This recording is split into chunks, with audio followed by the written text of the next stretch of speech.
New uniforms and new equipment. There are new incentives to try to keep officers on San Diego's police force.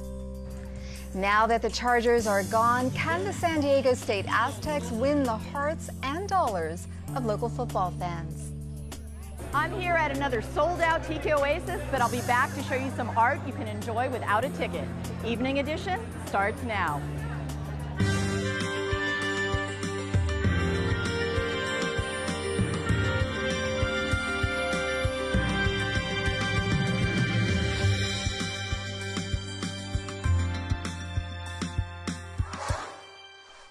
Good evening. Thanks for joining us. I'm Amitha Sharma. San Diego police officers are getting more money to buy uniforms and equipment this year. KPBS Metro reporter Andrew Bowen says the City Council approved the spending this afternoon. In the recent budget talks, council members and the mayor allocated $4 million to help with the police department's now chronic problem with recruiting and retaining officers. The uniform and equipment allowance is a relatively easy way to spend that money. About a third of the city's police force is eligible for retirement within 5 years. And Councilman David Alvarez says those are just the losses we know will happen. We don't know what is going to happen in terms of those who aren't eligible for retirement, but they're choosing to retire nonetheless, or to leave the department nonetheless. That is really concerning. Labor negotiations with the police union are due to start this fall, and officers might get a raise. But Councilman Scott Sherman says offsetting those raises in the budget will not be easy for the council. I just want to make sure that everybody stays strong when you start getting those phone calls down the road from those people who are saying, don't take away from my department to fund police. The mayor has hired an outside firm to do a study on why police officers are leaving the department in such great numbers. The results of that study are expected in October. Andrew Bowen, KPBS News. The first woman in SEAL training has dropped out. A Navy official said today that the female midshipman voluntarily decided not to continue in a required course this summer to even be selected for SEAL training. The official also said there are no other women in the SEAL training pipeline at this time. Veterans who are unhappy with their disability payouts won't have to wait so long anymore for a remedy. Congress approved a bill today that would reduce the time it takes for the Department of Veteran Affairs to handle appeals. The legislation is part of an effort to make a dent in the backlog of appeals, a system that the Veteran Affairs' own chief has called broken. The conservative legal group Judicial Watch is claiming 11 counties in California, including San Diego, have thousands more registered voters than adults over the age of 18. The group says it may sue to get more detailed voter data from the state. Michael Vu is the San Diego County Registrar of Voters. He told KPBS Midday the way the group counted voters is misleading. What is troublesome with Judicial Watch's method is that they added a population known as the inactive voters to the active population. Inactive voters include people who have moved or have not voted in the last 4 years. Vu says the law requires the registrar to keep a list of inactive voters, and that allowed Judicial Watch to compile their faulty data. The 2000 presidential election and the voting aftermath was a wake-up call for Congress. It led to the 2002 Help America Vote Act. The federal government invested $3.4 billion so that states could replace their old voting machines with new ones.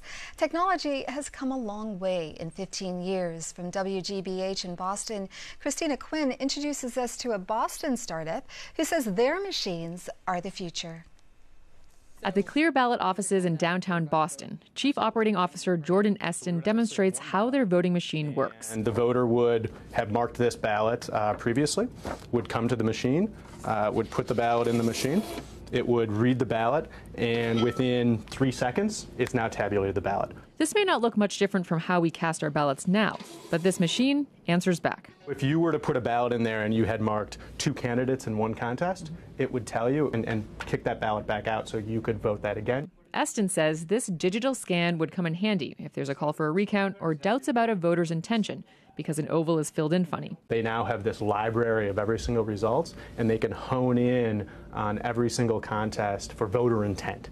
So they can know if you circled a name, they can see that instantly, and your vote will still count. It could also save a lot of time at both the polls and in recounts by bringing up all the ballots in a dashboard instantaneously. And in a matter of seconds, you see every single vote anonymously, but the election officials can know, and have confidence that this was correctly counted. And confidence is key, as we learn more about Russian hackers accessing the voting systems of as many as 39 states in the 2016 election.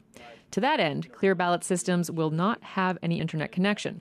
But cybersecurity researcher Ben Buchanan says all digital voting systems have their vulnerabilities. There are ways of reaching non-internet connected machines. For example, one method might be to target the election administrators, people who actually make the ballot.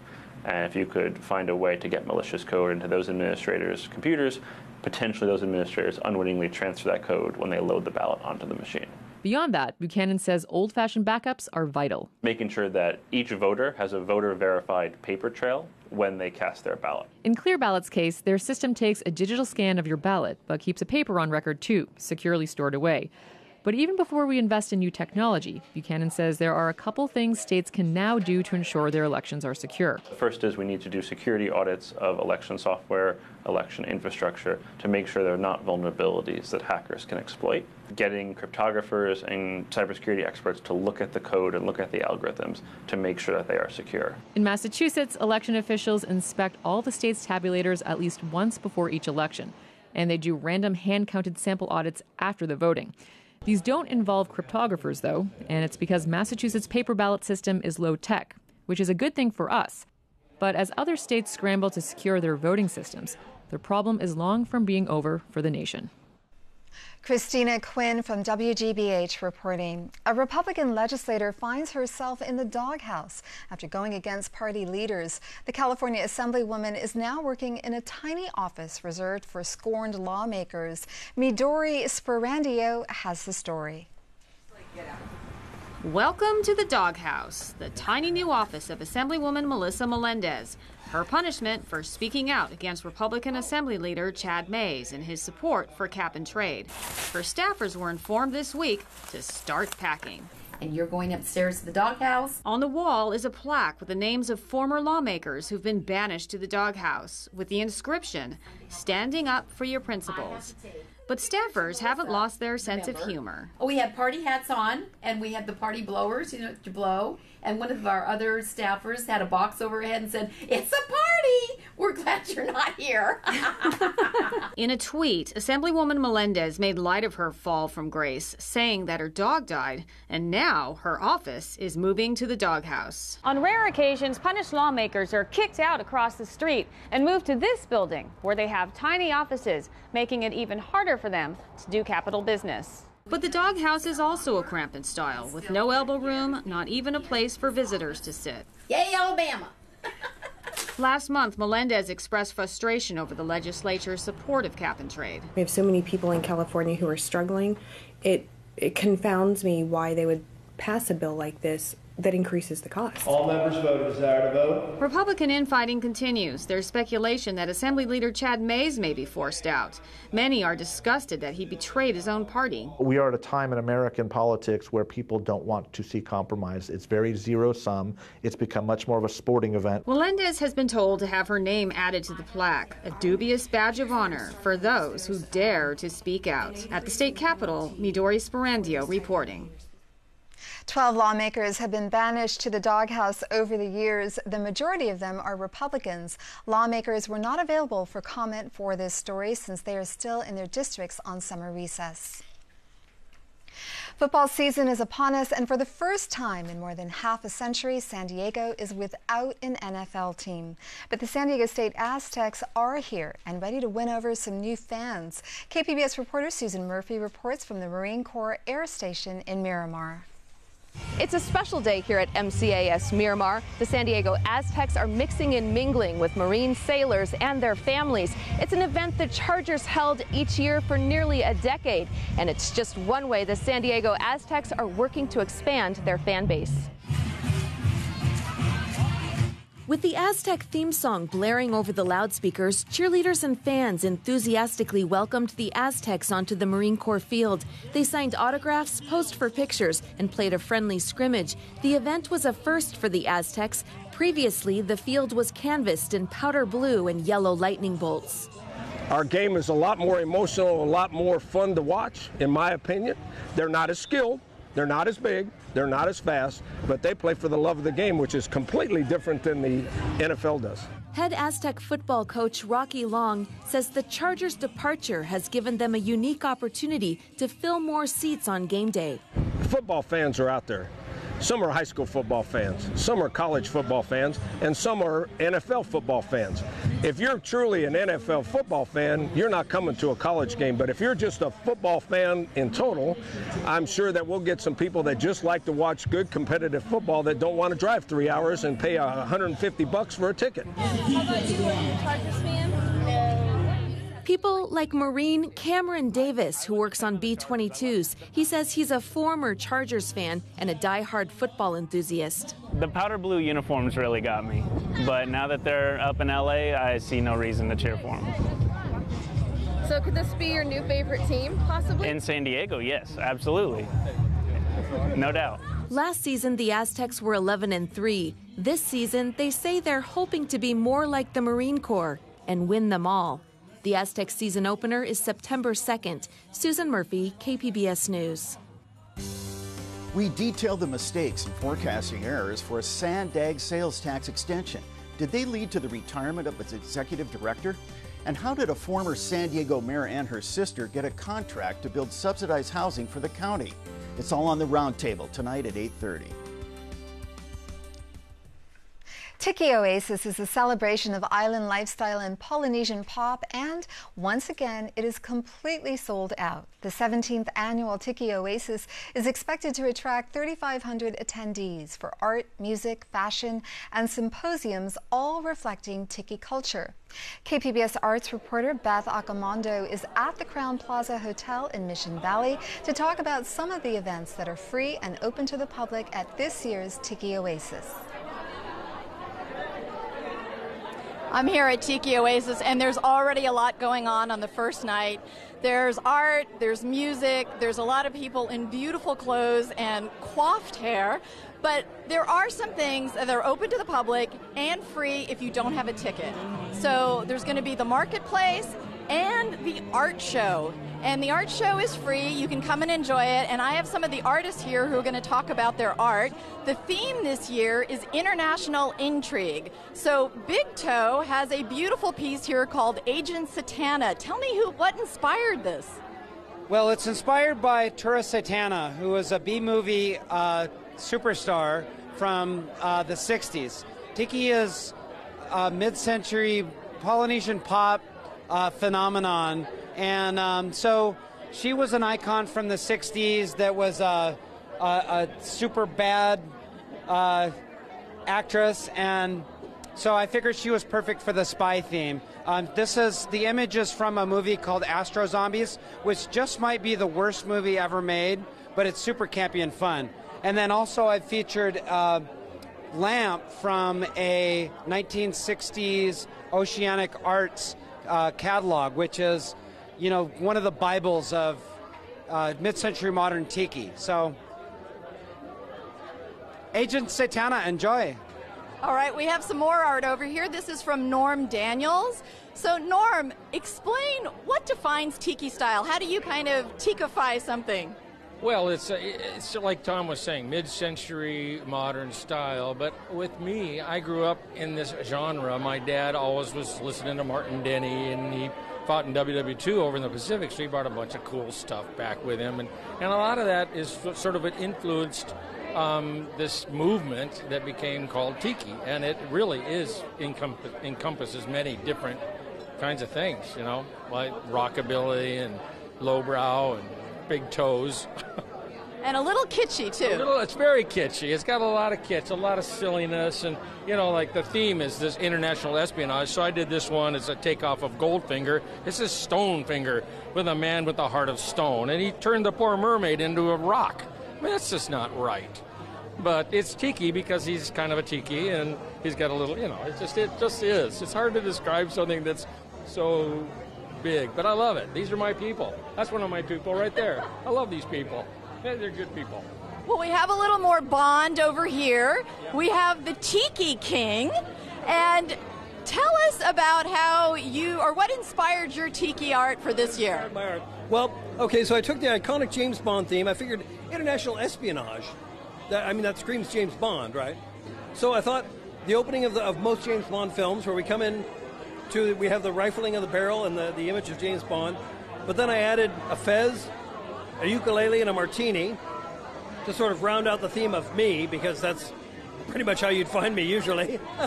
In this case, a tiki mug. But, so, there it is. Yeah. All right, Tiki Oasis continues through Sunday. The art show is available to the public. I'm here at Tiki Oasis. Beth Accomando, KPBS News. Sunny skies and low clouds for San Diego this weekend. Regina Miller has more in tonight's forecast. Well, as we take a look here with our satellite and radar, monsoonal moisture is mainly farther to the east. Looks like a little bit of activity popping up here across the mountains near Borrego Springs. As we widen the view out, you can see into southern Nevada and even just a little bit showing up here into extreme southeastern California. But the coastal areas, we'll just see some increasing clouds, looking pretty quiet here weather-wise. 69 degrees for tonight. As we head into Oceanside, you're at 67 degrees for tonight. We'll have some increasing late night clouds. Borrego Springs, 80 degrees and just mostly clear sky during the overnight hours. And heading into your Saturday, just seasonable conditions. Any of the monsoonal moisture staying to the east of the area. So we're looking at some quiet weather in San Diego County. So our high temperature will be at 92 in Ramona. Borrego Springs is at 106 with a partly to mostly sunny sky. And Mount Laguna, we're at 80 degrees. San Diego at 78. So along the coast, we have those low clouds giving way to sunshine. 79 for Saturday. Sunday, clearing skies as well. Monday is at 78 degrees. Low clouds give way to sunshine and 75 on Tuesday. Inland areas, we have the morning clouds breaking and a temperature of 89. We're at 90 degrees on Sunday. And then for Monday, we're at 87. And then we fall back to 84 with low clouds, then sun for Tuesday. On Saturday in the mountain areas, partly sunny skies, 80 degrees, mostly sunny, and 81 for your Sunday. Cooler on Monday, 76 and 75 for Tuesday before it warms up some on Wednesday. In the desert areas, 106, partly sunny and warm for Saturday. Sunday, mostly sunny and 105. A little cooler here Monday, and look at Tuesday, we're at 99 degrees, so feeling a little bit better there in the deserts. 102 with plenty of sunshine on your Wednesday. I'm Regina Miller, KPBS News. The new film, an inconvenient sequel, Truth to Power, takes a new look at the impact of climate change around the world. Our sister station, KQED, caught up with the filmmakers behind the movie to find out what makes it so unique. Bonnie Cohen, John Shank, thanks so much for being here. Absolutely. Thanks for having us. Thanks for having us. So why now, 10 years after the documentary An Inconvenient Truth, why is a sequel needed? Really what happened now, 10 years later, is the potential for renewable energy, the sustainable energy revolution, as Al calls it, has really come to fruition in a big way. We're seeing a tremendous amount of positive change. The cost down curve of solar and wind, the down curve is as dramatic as the up curve in global warming that Al showed in the original movie. So there's a drama going on now between the policy that will move us faster towards those solutions and Mother Nature, which is screaming louder and louder, hey, the storms are more intense, the seas are rising, the ice is melting, it's actually worse than we thought it would be at this point. It's a real drama. You show a lot of that in your documentary. Who do you think is going to win this race? Do you mean between Mother Nature and the sustainability revolution? Well, hopefully mankind will get on top of this. I mean, the idea is that, Al Gore often talks about the drama of the sustainability revolution being as intense as the industrial revolution, but it's going to happen, hopefully, with the speed of the digital revolution. So with the cost down curves where they are, more and more countries can get on board and start to implement. The question is just how quickly can we do it. So it's actually a fairly hopeful film, all told. Like, we spend time with a Republican mayor in the heart of oil country in Texas who has decided to take his entire community 100% renewable. Now, so I assume that the reason you did this is that the two of you are just rabid environmentalists. Well, not exactly, because you're in Georgetown, right, which is the reddest city in the reddest county in Texas, and I'm a conservative Republican. Okay. But, you know, our duty to our ratepayers is to provide them with the lowest possible utility costs. And money talks. But then doesn't it just make sense from a common sense standpoint? The less stuff you put in the air, the better it is. So there are some wonderful examples in the film of ways that we're turning the ship around. And yet there are still so many people who remain to be convinced that climate change poses real dangers, or let alone that it even exists. Why do you think it's been such a hard sell? Well, going back to the 80s, the fossil fuel industry really felt threatened by the science, the truth of the matter, and they just took a page out of the tobacco industry's playbook and literally hired the same companies to sow these seeds of doubt about the reality of climate change, unfortunately, because in the meantime, our planet is really suffering. Hurricane Sandy slammed into New York City last night, flooding the World Trade Center site. But as Mother Nature screams louder and louder, you know, in the last 7 years, I believe, we've had 11 once-in-a-thousand-year storms in this country. The sea level is rising to the point where at high tide now, there's water in the streets of Miami where we followed Al in this film. Regular, everyday Americans are seeing climate change firsthand, so it's harder and harder to deny that it's happening. And on the other hand, you know, jobs in solar and wind are taking shape much faster than other industries. It's several times the rate of job creation in other industries. So it's harder and harder for people who are on the denial side to keep denying what is happening, both with the hopeful sustainable energy revolution and the fact that the climate crisis has really gotten worse. You liken a lot of the work of Al Gore and the fight against climate change to a social movement. And in this case, is there a bad guy? Is there an oppressor that you're fighting against? Well, unfortunately, this issue has become a partisan issue. It's a promise to cancel billions in climate change spending. Much like with the tobacco industry, fossil fuel companies have done a very convincing number on a lot of our population and sort of forced it into the political realm where now ordinary people are falling down on party lines when it comes to the environment, and we have to recapture that back and take it out of that realm. India is one of the world's largest consumers of coal, and to make the film you went to India. How do people in India view climate change? It's very complicated. There's a sense in a lot of developing countries that they are in the middle of their industrial revolution, and the burning of coal is creating jobs, it's creating an economy there that they are entitled to.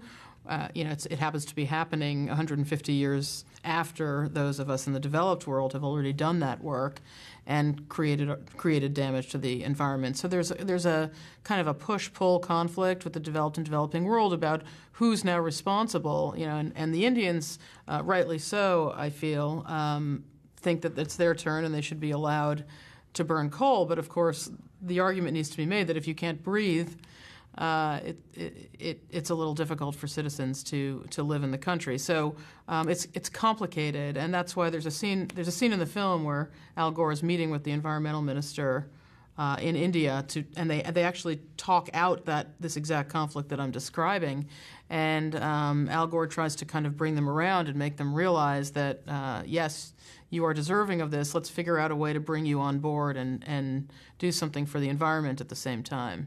That's great. Well, thank you so much for your work and for documenting the work of Al Gore. Thank you for having us. Appreciate it. Two very funny Martins. A Hollywood heavy hitter comes to Viejas, and dreamy retro pop songs. KPBS arts editor Nina Guerin has your weekend preview. Hello and happy Friday. We begin with two kings of American comedy, Steve Martin and Martin Short. The two comedians first worked together in The Three Amigos, and they've become friends and collaborators ever since. Now they're bringing their show to a live audience for a night of comedy, music, and plenty of laughs. The comedians do perform together, but the show also spotlights each talent individually. Expect highbrow absurdity and some bluegrass songs from Martin, and more goofy physical antics from Short. Also coming to San Diego is another major Hollywood force, Hans Zimmer.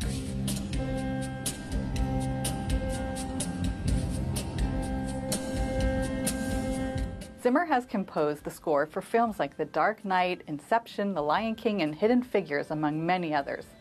But how does that translate in front of a live audience? He conducts the classical music concert like a rock show. There are dramatic lights, a full chorus, and spotlights on individual musicians. Zimmer brought this set to Coachella earlier this year, where it was a festival favorite. Finally, for those who prefer something a little more low-key, there's Neon Indian.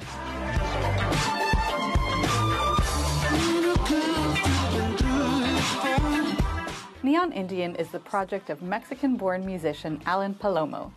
He was a pioneer of a style of music called chillwave.